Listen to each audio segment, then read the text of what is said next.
Luke chapter 14, let's stand together. We've been in Luke 14 the last couple of weeks studying the parables. There are several parables in this chapter, and looking forward to the message tonight. I appreciate some of the things that the Lord showed me in my study and preparation for this message. We'll begin reading in verse 25, and we'll read down to verse 33. The Bible says, "And there went great multitudes with him." Now you understand again the context. He had gone to a Pharisee's house to eat. It was really more of a setup than anything. They had a man of dropsy there, and Jesus kind of turned the tables on them, and then he gave that parable about, what do you do if your ox would fall into a ditch? Wouldn't you help there? And he talked about sitting at the tables, and then he talked about the excuses that people make is why they don't follow the Lord. And then now he is leaving the house, he's leaving the supper, and this great multitude is following him. And you'll notice it says, "And he turned and said unto them." And you'll notice that as he begins to talk to them, he's really not excited that the crowd is following him. And he basically gives a message to try and thin the crowd out. Now that's really contrary to the way we think today. And we'll take a look at that. You know, today it's, man, get everybody in you can, do whatever you got to get a crowd. Jesus did whatever he could to thin the crowd out. And that was kind of interesting. Notice what he says, "If any man come to me and hate not his father and mother and wife and children and brethren and sisters, yea, and even his own life, also he cannot be my disciple. And whoso doth not bear his cross and come after me cannot be my disciple. For which of you, intending to build a tower, sitteth not down first and counteth the cost, whether he have sufficient to finish it? Lest happily after he hath laid the foundation and is not able to finish it, all that behold it begin to mock him, saying, This man began to build and was not able to finish. Or what king going to make war against another king sitteth not down first and consulteth whether he be able with 10,000 to meet him that cometh against him with 20,000? Or else while the other is yet a great way off, he sendeth an ambassage and desireth conditions of peace. So likewise, whosoever he be of you that forsaketh not all that he hath, he cannot be my disciple." So here he thins out the ranks. He doesn't make it easy to follow him. He doesn't make it easy to be a disciple. In fact, he tells them it's hard. I'm going to tell you how hard it is. It's so hard that if you don't do these things, you can't be a disciple. Let's take a look at that parable tonight. Heavenly Father, help me and fill me with thy Spirit. Help me as I preach tonight. And it's in your name I pray. Amen. Thank you. You may be seated. I came across this bit of information. The following are some actual responses from comment cards. You know, when they pass out comment cards at a business or an event, they had comment cards, and these were given at Bridger Wilderness area in the Teton National Forest in Wyoming. And so at the National Forest, at Bridger Wilderness area, these are some of the comment cards, all right? One comment card said this: "Your trails need to be reconstructed. Please avoid building trails that go uphill."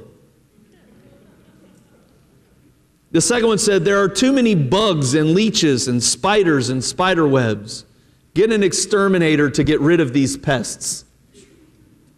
The third one said, "Please pave the trails. Chairlifts need to be in some places so that we can get to these wonderful views without hiking to them." I like this one. "There are too many rocks on the mountains." Or, an all-time American favorite, "A McDonald's at the trailhead would be nice." I think these comments indicate something. They indicate that some people really don't understand what it means to stay at a wilderness area. That's why they would say things like this. But you know, that is kind of indicative of a lot of quote-unquote Christian people. Because just like this group of people that would make these comments at a national forest and a so-called wilderness area, these people that made these comments, they were looking for something convenient, and they were looking for something comfortable, And they did not realize and understand what it meant to stay at a wilderness area. Well, to make that application, there are a lot of people who do not understand what it means to be a genuine Christian disciple. That's what we're taking a look at in our text. In verse 25, again, Jesus wasn't the least bit impressed at all with a crowd. It says there, a great multitude followed him, and it really meant very little, if anything at all, to him. He knew that most of them were there because they were not because they were interested in spiritual things, but quite the opposite. They wanted to see a miracle. They wanted to, like one ruler, have him perform a miracle in front of their eyes so they could say they've seen a magic trick by the famous Houdini, the famous Jesus. Do something neat for us, Jesus, like a court jester would perform. Maybe they were following because they simply wanted to get a meal. You know, there are a lot of people that show up to church. If you advertise in the community, free meal, you'll get a lot of people come in for that. They'll come for a potluck. They'll come for a free slice of pizza. If it's free meal, they'll come. And these people were no different. A lot of these people, I think they hung out with Jesus to see a fight. You say, what do you mean? You remember when you were in junior high, if two guys got in a fight on the playground, a huddle went around, fight. Man, it was an exciting thing when I was in school. If somebody got in a fight, it was great. I remember one time a guy in the hallway got in a fight. He punched a guy so hard in the stomach that the guy that he punched threw up. It was awesome. Fight. A lot of these people, they showed up when the Pharisees were going to be there, and they showed up when Jesus was going to be there because they wanted to see it happen. Front and center. These people weren't necessarily lock, stock, all in, ready to see what Jesus could teach them and learn how they could grow spiritually and what it meant to follow the Messiah and grow. And really, that's the same thing today. There are a lot of people in churches today that they're not really there to grow spiritually. They're there for a variety of reasons, and many of them are carnally motivated rather than spiritually motivated. And so Jesus turns to them and he deliberately preaches a sermon to them and thins the ranks. I thank God for my pastor growing up. He was a very gentle man, and he was a kind of a grandfatherly figure in the church, and that's the way he pastors. He's a good man. I love him. He's still alive today, and I'm thankful for his influence in my life. But I remember him telling me when I surrendered to preach, he said, never use your pulpit as a whipping post. I remember him telling me that, and I know that in the years that I was under his ministry that he practiced what he preached. I never saw him get angry in the pulpit, and I never saw him call anybody out, and I totally understand what he's saying, and I've tried to apply that practice in my life and take that advice to heed. But honestly, if you study Jesus, you'll find that there were some sermons that he preached that were directed to specific people. You'll find in the Bible, there's one verse that says, and they perceived that he was speaking of them. How astute observation. Yeah, he was talking to them. He was calling them out by their name. Yeah, I'm talking to you. You're like a whited sepulcher. You're like a venomous serpent. And he just exposed them and called them out. And here he was speaking to a group. Some of you people, he just let them have it. And he was thinning out the ranks. And he makes it very clear, and let this be an encouragement, that when it comes to personal discipleship, he makes it very clear that he is more interested in quality than he is quantity. Amen, church. I'm going to say that again. He was more interested in quality than he was in quantity. Now, honestly, I look around and, man, I'm thankful for a good crowd here on Wednesday night, and praise the Lord for your faithfulness and your dedication. But I look around and I see some empty seats, and wouldn't it be wonderful if every seat was filled on a Wednesday night? Wouldn't it be wonderful if every seat in the balcony on a Wednesday night was filled? I'm not saying that wouldn't be uplifting and that wouldn't be an encouragement. And I'm quick to look at the attendance records. I want to know how we're doing. Are we advancing advancing in that area? Are we decreasing? If we're decreasing, why? If we're increasing, what is causing that? And how can we continue that and so forth? Because I understand when you preach the gospel, you want to influence people with the gospel, but let's understand something. Numbers aren't the end-all, be-all of ministry. Because Jesus purposely tried to thin the numbers down. Because he wasn't interested in how many were there. He was interested in why they were there and what they were doing when they were there. See, those that think that they are bigger oftentimes think that they are better. Sometimes you'll find somebody that, we run such a... I go to a conference where there are a lot of preachers, and it's often a question that preachers ask, how many are you running? How many are you running? How many are you running? Well, let me tell you, just because you're running 500 and somebody else is running 100 doesn't mean that the 500 is better than the 100. And just because somebody is running 1,000 and somebody else is running 5, numbers bigger doesn't always mean better. For instance, you can have a big pile of garbage and the flies will come. So Jesus is interested in quality. In fact, he turns to him and he says, listen, some of you are following me and you say you want to be my disciple. Let me just tell you the qualifications of a disciple, because some of you here, you don't make the cut. Remember when you were in school, if you tried out for a basketball team or a volleyball team or a football team, I remember you could go and you would try out, and every couple weeks they would post the cut list, and man, you'd go there and you'd look down and try and find your name to see if you made the cut. Well, it's as if Jesus is looking at a great multitude. Here's a great crowd. Aren't you excited, Jesus? No, not really, because there's a lot of people in here that don't make the cut. And I wonder if Jesus was here tonight, if he would look at this crowd, a good crowd, on a faithful crowd, a sacrificial crowd to get here from work and school and traffic and be here. But I wonder if he had looked down the list and he'd say, you're not making the cut, and you don't make the cut, and you don't make the cut. You can't be my disciple. You're not meeting the qualifications. You see, when it comes to saving souls, Jesus wants his house to be filled. In chapter 14, verse 23, remember he says, and the Lord said unto the servant, go out into the highways and the hedges and compel them to come in, that my house may be filled. When it comes to salvation and saving souls, he wants his house to be filled. But when it comes to discipleship, he only wants those who are willing to pay the price. What do we mean when we say a disciple? A disciple is a learner. One who attaches himself to a teacher in order to learn a trade or a subject. It would be a modern day term that we might use as an apprentice.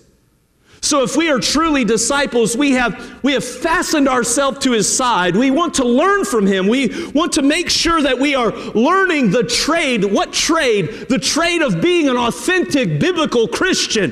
The real deal. We are attaching ourselves to him, becoming his apprentice in how to live life the way he created it to be. That's a disciple.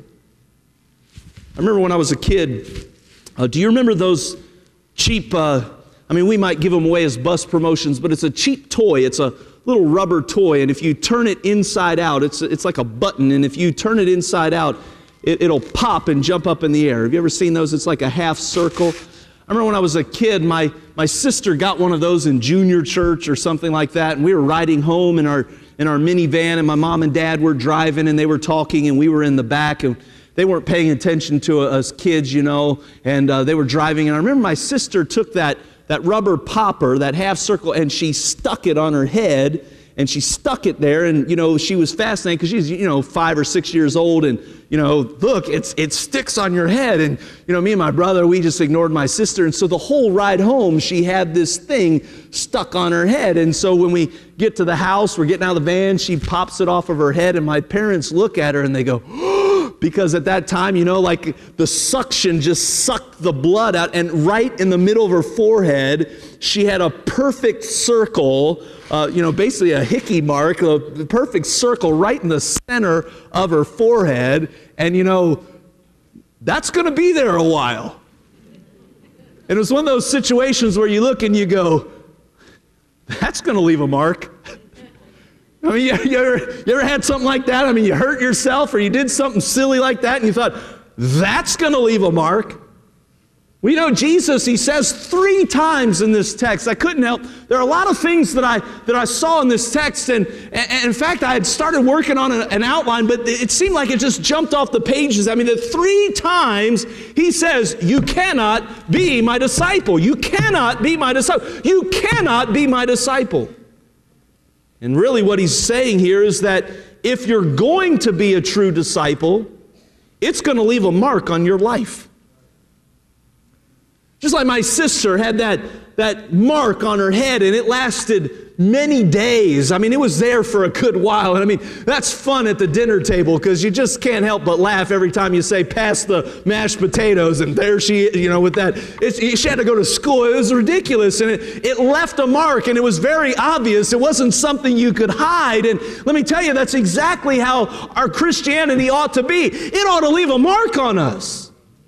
And it's not something that we can hide. It's not something we should want to hide. If you are really following Jesus Christ, it will leave a mark on your life.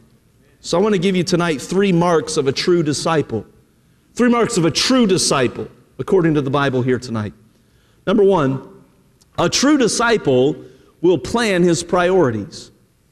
A true disciple will plan his priorities. Look at verse 26. If any man come to me and hate not his father and mother and wife and children and brethren and sisters, yea, it's not so hard to hate your sisters sometimes, is it? But yea, and his own life, also he cannot be my disciple. So what Jesus asks for in this passage is amazingly extreme. If you ever heard somebody say that, maybe you have a family member and you're getting serious about your faith and you're growing, and they might look at you and they might say, man, what's wrong with you? Have you joined some kind of cult or something? I mean, you just seem like you're going very extreme with this thing. I mean, well, I want you to understand something. True discipleship carries the mark of some extremity. What Jesus is saying here sounds very radical and it sounds very extreme. Unless you hate your mom and dad, unless you hate your spouse, unless you hate your children, unless you hate your brother and your sister, you can't be my disciple. We'll break this verse down just a little bit, but what I'm trying to say to you tonight is that Jesus wasn't asking for a makeover in their life. He was asking for a takeover. He wasn't saying that now that your faith is in me as the Messiah, now that you're trusting in me, I'm not trying to paint you up and make you look pretty. I'm not trying to change the way you dress and change the way you sing and change what you do. I'm not asking for some kind of makeover. I'm here to take over.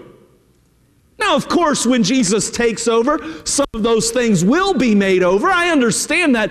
But Jesus wasn't interested in some externalism. Jesus wasn't interested in a part of their life. And that's what we do sometimes, is sometimes we want to compartmentalize our life and give him parts of it. Jesus said, no, that's not discipleship. Discipleship isn't me taking a part of your life. It's me assuming the whole thing. What he's trying to say when he says, unless you hate your mother and your father and your spouse and so forth, what he's saying is, I want to take over. I want to be the number 1 priority. You need to love Jesus Christ supremely. Yes, more than the closest relationships in your life. Now, this verse has really caused some confusion because of that word hate. I don't know about you. I mentioned my sister. I have 1 brother and 1 sister. I'm the oldest, and then my brother, and then my sister. And I remember at our house, just like it probably is or was at your house, it's a big no-no for you to say to your siblings, I hate you. Now, that happened at the Jones house sometimes. It probably has happened at your house sometimes. If you have a brother or sister, especially younger siblings, they have been brought into this world to aggravate the older ones. That's their job. And let's be honest, they're very good at it sometimes. And it's easy sometimes to turn out, I hate you. And if my parents ever heard that expression, oh, you never say that to you. You do not say that to your brother. You do not say that to your sister. You don't say that to your parents. I mean, that is an absolute no-no to say, I hate you. Well, here Jesus is telling us to hate our mother and our father, to hate our spouse. Well, what does that mean? When you understand in this context, I want you to get this lesson, hate in this context was a Jewish way of expressing preference. Every Jewish person would understand this in a way that we don't necessarily understand in our culture and in our practice. But in these days, it was very, very understood, and really we need to understand that. That's why it's important to understand Jewish customs in the Bible, and it was a way of expressing preference. Now let me illustrate that to you biblically so that you have some reference point, and you're not just taking it because I said so. In Malachi chapter 1, verses 2 and 3, you need not turn there, but you'll hear a reference. It's also reinforced in Romans, I believe, chapter 9. It's where the Bible says that God loved Jacob, but he hated Esau. Now, if you read that in Romans or you read that in Malachi and you see, well, he loved Jacob and he hated Esau, you might begin to ask the question, whatever happened to Smile, God loves you? You remember those bumper stickers? I mean, I don't see those as much anymore. Smile, God loves you. I saw one today on the interstate said tax churches. I thought, ooh, I'm guessing he's a liberal. Whatever happened to Smile, God loves you? Because it says there that he loved Jacob and he hated Esau. That doesn't mean that God had animosity towards Esau. You're going to see that even in Esau's life, God blessed him, even though he was a man of the flesh. I mean, you'll read that. It's not that God hated and had animosity towards Esau and antagonized Esau. No, what it is suggesting is in the Jewish way, it is signifying that he had preference to Jacob in the fact that he gave his promise of a Messiah through Jacob. There's another biblical example of that. In Genesis 29, verse 31, when God saw that Leah was hated by Jacob, he allowed Rachel to conceive. And again, that doesn't mean that Jacob despised and detested Leah. You're going to find, I mean, we understand that Jacob was in a polygamous relationship. And by the way, some would say, well, see, the Bible never condemns polygamy. Oh, yeah, it does, because anytime you ever see in the Bible polygamy, you're always going to find trouble. Always. And by the way, I did hear somebody say, here's a verse that proves that the Bible is against polygamy. No man can serve two masters. So when it says that God notices and observes that Jacob hates Leah, no, what it's saying is what we have come to understand from that text is that Jacob had preference to Rachel. Remember, Rachel's the one he wanted to marry first of all. Now, how would you like to be in Leah all your life? That's got to be hard. And God understands that. And yes, Jacob, he took care of her and he provided for her and he was tender for her. There were times you see even in his life, even as a rascal that he was, and really his family was the epitome of dysfunction in the Bible, he still sometimes stood up for Leah and provided. If you look at it in his life, when he was buried next to Leah. So it's not that he hated her, it was that he preferred Rachel. Because of that, God notices this and he blesses Leah with children and gives her some grace. So the idea to hate one's family, if we're following this line of language in the Bible and understanding truly what Jesus is saying, here's what I want you to see. That means to prefer God over them. In fact, we prefer God over them so much that we discard and disregard what they desire if it conflicts with what God desires. That's the mark of a true disciple. A true disciple would say, hey, regardless of what anybody else thinks, regardless of what anybody in my family, the closest people to me, I value my relationship with God far more than I value these relationships. And let me tell you something, the Bible it's certainly not wrong to love your parents. The Bible teaches that. Every parent in here that's tried to raise their kid in the nurture and admonition of the Lord has taught their kids, children, obey your parents in the Lord, for it is right. Quote to me, son. Quote to me, Ephesians 6:1. Children, obey your parents in the Lord. We know that the Bible teaches that. We reinforce that in Sunday school. We reinforce that in junior church. We teach it in our Christian school. You are to obey your parents. And by the way, teenagers and children, you don't obey your parents when you like their commands or when you feel like it. You obey them in the Lord because it's right. But As much of an important thing as it is to value the relationship between a parent and a child. And by the way, children, you ought to value that relationship. Your relationship with your parents is going to far outlast any relationship you ever have with any of your friends. It is far, far, far, far more valuable. And you ought to be working, yes, even as a young person, even as a teenager, to cultivate a good relationship with your parents. Your parents are trying to cultivate one with you. It takes two to tango. It takes two to dance. You ought to work at developing a relationship with them as well. But I'm telling you this much, as important as that relationship is with your parents, your relationship with God supersedes it. It's certainly not wrong to love your spouse. The Bible commands it. It commands both ways. It says on a couple of occasions, husbands, love your wives. Why does it tell you? I've often wondered, is that because it's hard to love your wife? Can be on some days, I guess. No, I think the reason it commands it to husbands is because husbands are so selfish. We're so egocentric. We're so looking out for us that we need to be reminded, quit loving yourself. That's easy to do. Love your wife. And the Bible talks about how the older women are to teach the younger women to love their husbands. And we get that. It's hard to do sometimes. If you knew what I was married to, you need Bible admonition like that, and you need encouragement from the other ladies helping me to do it. I'm just telling you, it's right according to the Scriptures. But as wonderful, I can't begin to describe to you and tell you how wonderful it is to have a marriage relationship when things are clicking and things are going well. I'll tell you, there is nothing like it in the world. It's one of God's greatest ideas. But as great as it is, and as really outside of your relationship with God, there is no greater relationship than the relationship of a husband and a wife. But my relationship with God is to supersede and be superior to my relationship with even my spouse. It's certainly not wrong to love your spouse. The Bible commands it. In fact, the Bible tells us we're to love our neighbor, we're to love our family, we're to love our leaders, and we're to even love our enemies. But we are to love God more than we love them all. And if you're not doing that, you cannot be His disciple. Number two, a true disciple will bear his burden. A true disciple will plan his priorities. A true disciple will bear his burden. Look at verse 27. And whosoever doth not bear his cross and come after me cannot be my disciple.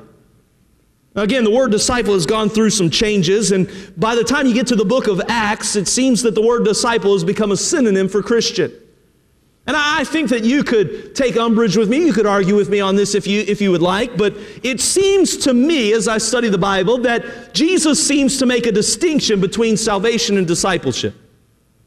It seems to me that salvation is coming to the cross and trusting Jesus Christ.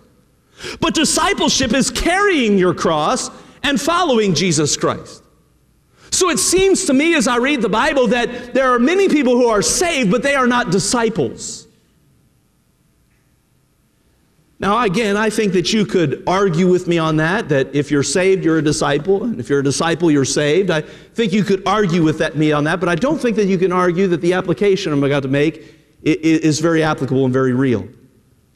I think that as I'm reading this and I'm looking at this, I believe that Jesus recognizes disciples, and we can recognize it in our own congregation, that there are some disciples who are fully committed. You look at any church, there is always a core of that church. There are people in this congregation that every time the doors are open, you're here, and I thank God for you. There are many people in this room that you give tithes, you give sacrificial to camp offerings, and you give sacrificial to building offerings, and you give sacrificial to missions offerings. And when there's something that needs to be done, you're in the middle of it. You're setting up tables, you're cleaning floors, you're passing out tracts, you're all in. You're fully committed. When we have the Bible reading chart, you're in. When we go soul winning, you're in. When we need a volunteer, you're in. You're fully committed to follow God. And I thank God for disciples like that. But we also know that anytime you have a core where there are the fully committed, you have some that are the nominally committed. And this is a crowd that, they might throw in $1 here and there, and I mean, if they happen to be there when you need to set up tables and you catch them in the hall and you ask them point blank, they might help you do that if they're not in too much of a hurry. And they might be in a little and out a little, and they're with you, preacher. We get it. We're coming, you know. And they're nominally involved. And then you have the crowd that's they're not involved really much at all. We can kind of see those ranks. We can see that. And really, Jesus defines a disciple as one who bears the cross.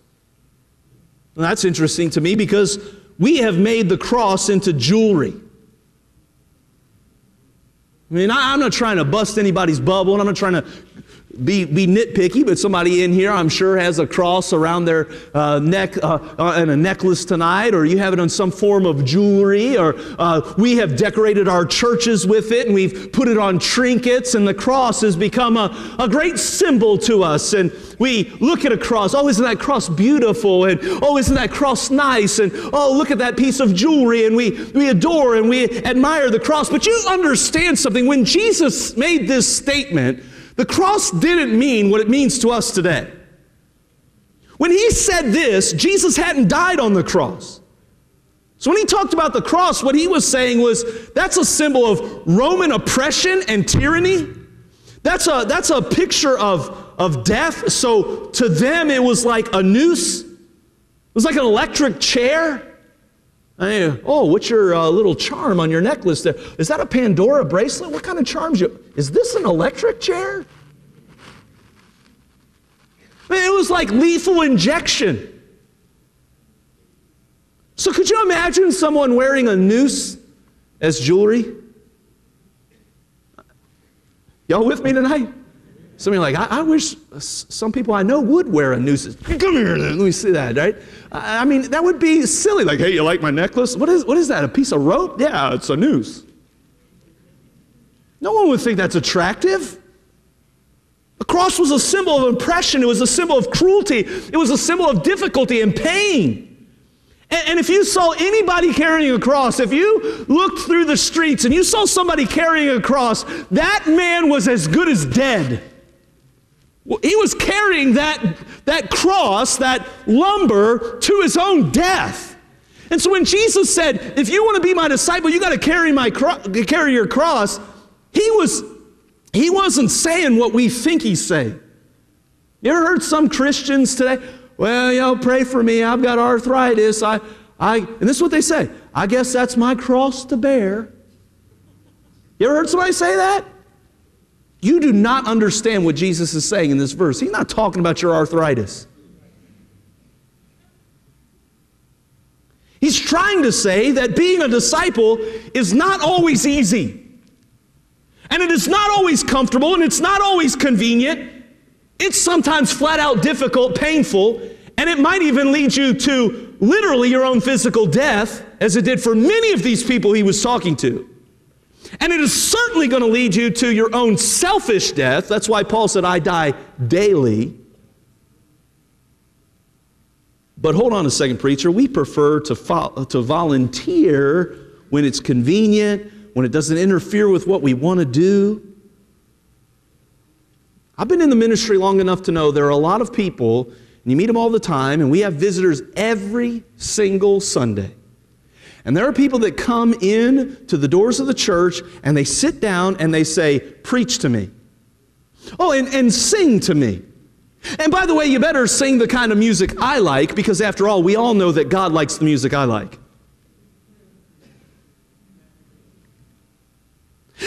And you better bless me, because if you don't bless me, I'm out of here.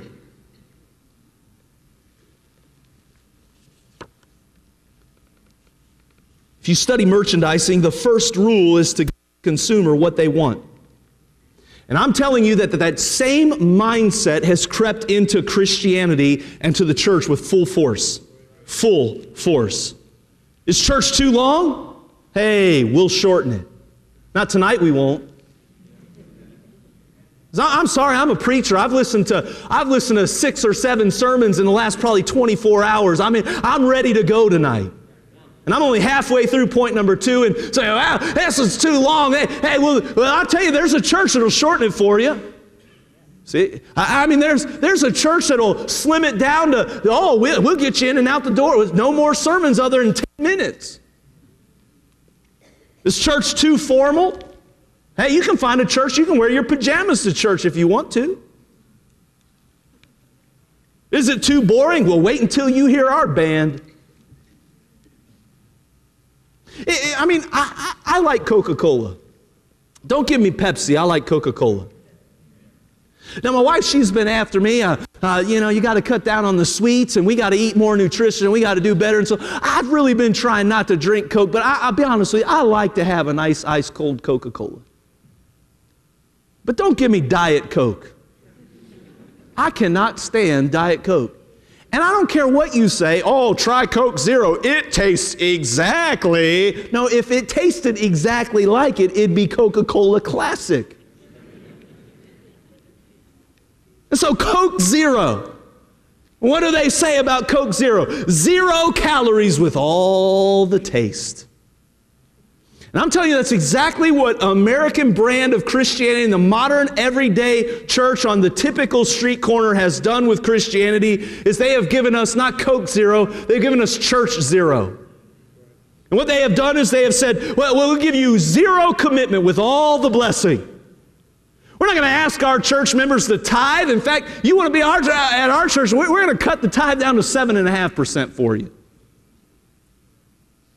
We're not going to ask you to come 3 times a week. I mean, we'll get rid of all that stuff. We'll just meet once a week, and if that, and if you don't feel like, that's okay. We're not going to ask you to serve in any kind of ministry. We're not going to ask you to sacrifice. We're not going to ask you to give you your time. We just want you to come and hang out and feel cool, and we're going to give you 24% fewer commitments. We're the home of the 7.5% tithe. We'll give you 15-minute sermons and pat you on the back and get you out the door. We're everything in a church that you would want and less. And for that is not what Jesus is saying here at all. Jesus is saying, do you really want to follow me? Because that's what he said to a lot of his disciples. You want to follow me? It's going to bring something to your death. Peter, you want to follow me? You understand that someday they're going to lead you to a place you don't want to go. John, you want to follow me? Someday you're going to be an old man on an island somewhere all by yourself, dying alone in a cave. Do you really want to follow me? Because if you really want to be my disciple, it is going to take you to places that are uncomfortable. It's going to cause inconvenience in your life. It is going to be difficult sometimes to do what I'm asking you to do. But if you're really going to be a learner, a follower of me, you're going to have to pick up the cross. And when you pick up that cross, you're as good as dead. You're dead to yourself, dead to your own plans, dead to your own wishes, dead to your own will, dead to your own wants. That's a real disciple. Number 3, a true disciple will count his cost. And that really gets us to the parabolic content of this story. And he gives the parable, and really it's in 2 forms to illustrate his point that you got to count the cost. And I will try and speed up the pace here, but he doesn't want his followers to rush into discipleship without thinking what is really involved. And I've done that. I mean, recently we had somebody, they came to our church one Sunday. And after being here one Sunday, they said, "Preacher, we want to join your church." Well, don't get me wrong. I want everybody to join. I just told you I'd love to have the seats filled up. I would love to have as many people who will come will. But I always get a little nervous when somebody comes one time and they want to join. That's what Jesus did here. We want to be your disciple. Whoa, whoa, whoa, whoa, whoa. Do you think a man that goes to build a tower, he just builds that tower without counting the cost of how much work and energy and effort it's going to take, how much money it's going to cost? Do you think a man goes to war without sizing up his army and the next army, and whether he should go to fight or whether he should send an ambassador out for a peace treaty? No, before you jump into something like that, you count the cost. And don't you appreciate Jesus' honesty? He doesn't sugarcoat everything and try and just trick people into following him. No, he's telling them up front what it's going to cost. And he kind of points out a few things from this parable. He first of all says, you want to be a true disciple, it involves building. And he talks about that tower. He emphasized the height and the strength of this tower. And anytime it's higher and stronger, it costs more money. He says, you got to count the cost. That's how discipleship is. It costs something. You can't live for God without paying a price. Hey, teenager, you want to live for God, you're going to pay the price some way. Pay for it with your popularity, your reputation among some people, your coolness. I don't know what it's going to cost you, but it's going to cost you your time. It's going to cost you your resources. It's going to cost you your effort. I've had people set out in even discipleship curriculums, and they've said to me, well, we want to stop doing that. We didn't realize it was going to be that much work. Oh, man, I'm sorry for you. You're going to have to memorize some verses and fill in some blanks and actually come to some services. I mean, I think Jesus had more in mind, but at least he tells you, hey, up front, it's going to cost you something. I remember when we built our building in North Carolina, you have to think about a lot of things. It's more than just how much is this going to cost. When you build a building, it's not just the cost of the mortar and brick that goes up. You got to take into account, now you've got extra rooms that you didn't have before, and you've got to pay for furniture that goes in those rooms. I mean, you know how much money, if you've got 27 different rooms and you've got to buy 27 different clocks, sometimes you don't count the cost of that. You don't realize that's $2,700 right there, just in clocks. I remember when we built our building, we had to think about furniture. We had to think about increased light bills and water bills and heat bills and propane bills. And we had to think about different taxes on things and insurance and liability and now the square footage. When you build something, you have got to not just think, like if you want to build a house, you don't just think, well, I've got $600,000, I'm going to build. No, you got to think about, there's a lot more than goes in than just the building materials that build a house. That's what Jesus is saying. Count the cost. Not only does it involve building, it involves battling. Jesus had no desire in adding soldiers who were going to desert in the thick of the battle. And it's kind of like, how many of you served in the military? How many of you served in the military? All right. Do you remember? Because I did it when I was in high school. I almost enlisted in the Marines. And I ended up not doing that. But I have been in a recruiting station before. And those of you that were in the military, do you remember your recruiter? Oh, man, I tell you, you sign up. I mean, man, they'll feed you so good. I mean, the meals will be great. And, I mean, you'll travel and see the world. And so you join the Army, and they send you to Missouri. Man, I tell you, I mean, man, what if I remember telling them I was so skinny. I was over 6 feet tall and barely 100 pounds. And I remember saying, man, I don't think I'm big enough to be in the Marines. Oh, we'll bulk you up. Yeah, what price? I mean, man, they tell me everything I'd ever want to hear, right? And they tell you, oh, you'll get this for we'll pay you this, we'll take care of you this. And buddy, you got on that bus and you it might as well called you Gomer Pyle. Well, there's that nice old drill instructor. And man, when he got in, he didn't say, son, where are you from? How are you? How's your mama doing? No, he said some other things about your mama and told you to get off the bus real quick. Otherwise, he told you what he was going to do, and we can't repeat that in church, what he was really going to do to you. And you got to believing that he really might do what he just said he might do, and what he said he might do is very uncomfortable. And I mean, he was calling you names that you ain't never heard before, and you've heard some bad names before. I'm just saying, Jesus isn't like a drill instructor. Jesus isn't like a recruiter with fancy posters. And you know how the recruiter, man, they wear that nice uniform and all those fancy medals on there, and you sign up. I mean, you can get you some of these. And I mean, they tell you anything you want to hear. That's more like Satan. Satan tells you, hey, just live it up, man. I mean, do what you want to do. And I mean, you get to travel the world and you get 3 square meals a day and it's going to be awesome. Yeah, and later you find out I didn't like that. Jesus, his recruiting was kind of like this. Well, we sure would like to have you in the army. I'm going to tell you, it's going to be tough. I mean, you're going to sweat like you never sweat before. You're going to be so tired you don't know which way is up. Every inch of your body is going to hurt. And they tell you you're going to see great places, but God's going to stick you some God-forsaken place. You don't ever want to go back again.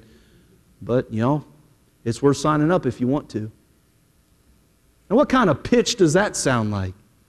That's exactly what Jesus is saying here. I don't want soldiers that are going to turn tail and run in the middle of a foxhole somewhere. I don't want people who call me their disciples and then the first time things get tough, they just quit and they bail out and you can't, even the FBI can't even find them anymore. And man, you don't want people come skipping in here and after the first service, I want to join your church. Man, I'm ready to, give me a bus route. I want to sing in the choir. And man, they're excited for 3 months until the first time you say something they don't like or you do something, or somebody looks at them sideways and they say, well, I'm out of here. God said, you can't be my disciple and have that kind of attitude. This is a battle. This isn't a nursery facility. This isn't a game. We're not playing dodgeball and calling it Christianity. We're not playing foursquare and hopscotch and jump rope. This isn't the playground. Hey, there is a real devil and a real world and a real flesh, and it's a real fight. And you want to really be in the battle, you're going to have to be a disciple. That's what real disciples do. They count the cost. I heard a story of a great pianist. And this great pianist, after a concerto, was met by an admirer after the concert. And the admirer said, wow, I'd give my life to be able to play like that. And the pianist looked at that admirer and said, that's exactly what it would take. Likewise, it is with Christian living. It comes from complete dedication. Nothing partial and half-hearted. You see, if you're going to be a disciple, it's going to leave a mark on your life. What kind of mark? You're going to have to plan your priorities. You're going to have to bear your burdens. You're going to have to count your cost. And if you do those things, then you'll be a disciple. Let me ask you a question. Are you a real disciple? I didn't say you call yourself one. Are you a real disciple? And if you say, oh, yeah, I'm here on Wednesday night, preacher, I'm with you. I said amen 3 times while you were preaching tonight. I'm a disciple. Are there any marks in your life that would prove it?